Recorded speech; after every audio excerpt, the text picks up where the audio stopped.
যৌথ হামলার শিকার হবার পর একের পর এক পাল্টা আঘাতে ইসরায়েল ও মধ্যপ্রাচ্যে থাকা সকল মার্কিন ঘাঁটিতে হামলা চালিয়ে যাচ্ছে ইরান। ফলে ধ্বংস হচ্ছে অসংখ্য স্থাপনা। এরই ধারাবাহিকতায় আরও একটি F-15 ঈগল যুদ্ধবিমান ভূপাতিত করার দাবি করেছে ইরান।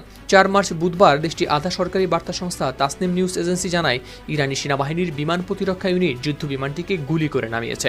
এর আগে ইরানের বিপ্লবী গার্ডের সামরিক অভিযান সংক্রান্ত শাখা খতম আল আনবিয়া সেন্ট্রাল হেডকোয়ার্টার্স ঘোষণা দিয়েছিল, দেশটির স্থানীয়ভাবে তৈরি আকাশ প্রতিরক্ষা ব্যবস্থায় ইরান কুয়েত সীমান্তে 3টি মার্কিন যুদ্ধবিমান ভূপাতিত করা হয়েছে।